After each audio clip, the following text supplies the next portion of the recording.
thunder and the lightning strike. Look at me now, I'm falling. Can't even touch the stuttering. This ground I'm on keeps shaking. Oh, oh, oh. Now all I wanna be, all I ever wanna be, is somebody to you. All I wanna be, all I ever wanna be, is somebody to you.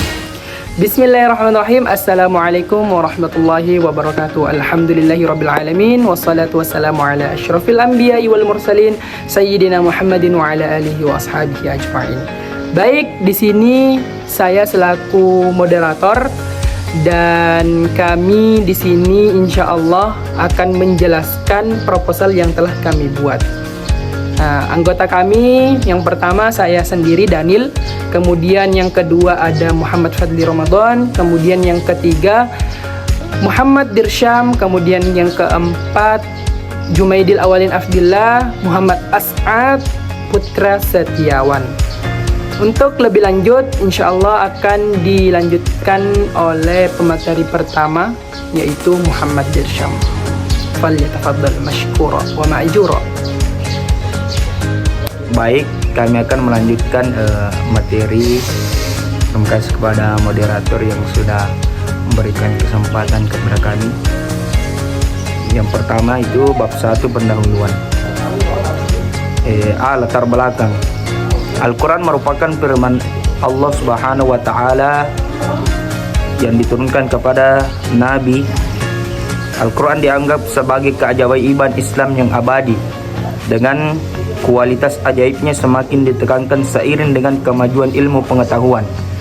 Hal ini diyakini telah diturunkan oleh Allah kepada Nabi Muhammad SAW, memfasilitasi transisi spesies manusia dari keadaan ketidaktahuan atau ambiguitas moral ke keadaan yang bercirikan pengetahuan dan kejujuran akhlak, sehingga mengarahkan mereka ke arah yang selaras dengan prinsip-prinsip etika pada jalan yang lurus. Kemudian B, rumusan masalah. Yang pertama itu bagaimana penafsiran ulama terhadap Al-Quran surah Al-Baqarah ayat 261 sampai 265 tentang santunan terhadap huffaz Al-Quran. Kemudian yang kedua itu bagaimana relevansinya surah Al-Baqarah ayat 261 sampai 265 dengan santunan terhadap huffaz Al-Quran. Kemudian C, tujuan dan kegunaan penelitian. Dengan menjadikan rumusan masalah sebagai referensi tujuan yang hendak dicapai dalam penelitian ini, maka tujuan dan kegunaan penelitian ini adalah sebagai berikut. Yang pertama adalah tujuan penelitian untuk memahami santunan bagi penghafal Al-Quran, dan untuk memahami santunan bagi penghafal Al-Quran dan relevansinya dengan surah Al-Baqarah ayat 261 sampai 265. Kemudian yang kedua, kegunaan penelitian. Dengan penelitian ini harapnya dapat menjadi landasan penelitian selanjutnya bagi peneliti yang sama.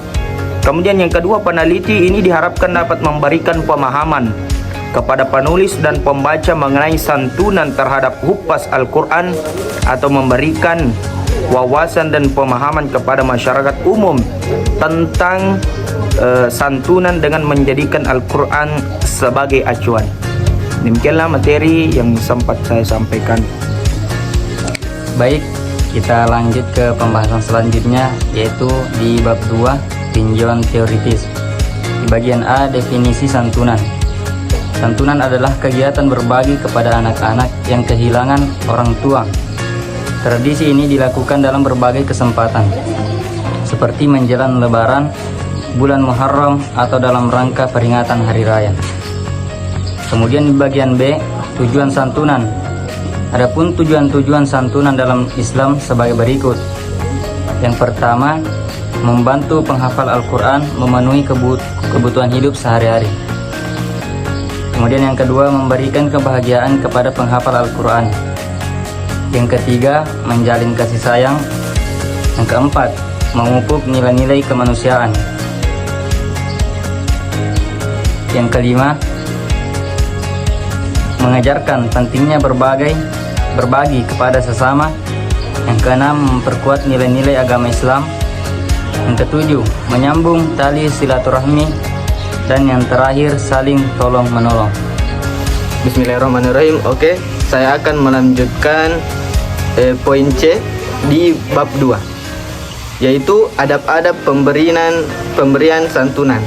Yang pertama, memberikan sedekah berupa uang atau barang.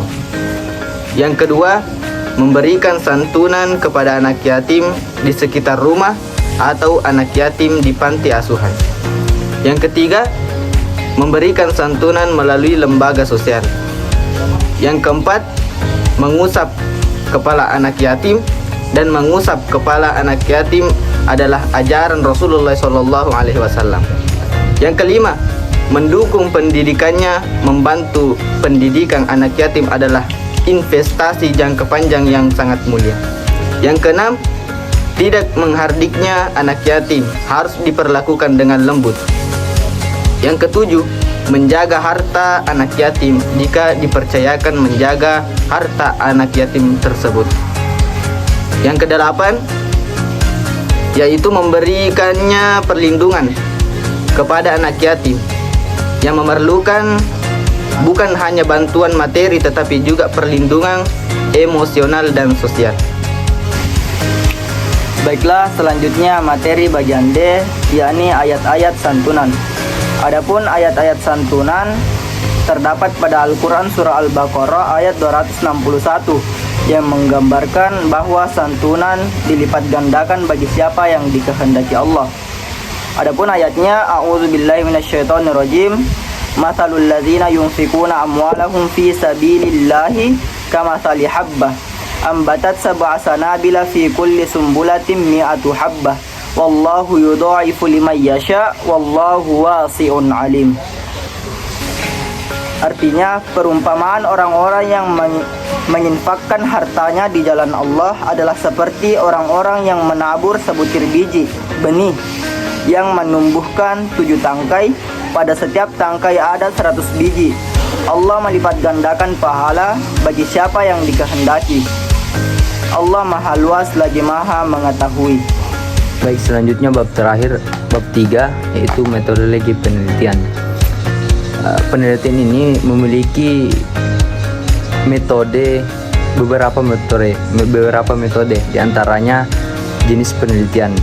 Jadi jenis penelitian yang digunakan di sini merupakan penelitian kualitatif dan merupakan penelitian pustaka atau library research. Kemudian yang kedua adalah pendekatan penelitian.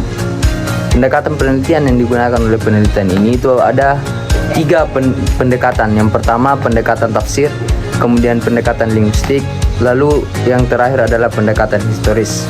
Kemudian struktur yang ketiga adalah sumber data. Menurut Arikunto, sumber data adalah subjek dari mana data tersebut diperoleh. Ada 2, yaitu sumber data primer dan sumber data sekunder. Yang mana data primer adalah data yang dijadikan sebagai sumber pokok dalam sebuah penelitian, entah itu berupa hasil wawancara dan hasil observasi lainnya. Kemudian sumber data sekunder atau bisa kita bilang sebagai sumber pendukung ada di entah itu berupa artikel, jurnal maupun buku ilmiah lainnya. Kemudian yang terakhir metode pengolahan dan analisis. Deskriptif. Metode deskriptif adalah suatu penelitian yang bertujuan untuk memberikan gambaran pemahaman yang lebih baik, lebih lengkap mengenai aturan sosial atau dirancang untuk eksplorasi dan memberikan penjelasan atau klarifikasi mengenai suatu kejadian fenomena. Kemudian B, konten analisis atau analisis isi. Satu metode yang digunakan untuk memahami suatu teks, dapat juga diartikan sebagai metode yang berusaha untuk memberikan penjelasan yang objektif, sistematif, dan kuantitatif. Itulah tadi presentasi atau penjelasan dari kami. Terima kasih sudah menonton sampai akhir. Semoga ada pelajaran. Wabillahi taufiq wassalam. Wassalamualaikum warahmatullahi wabarakatuh.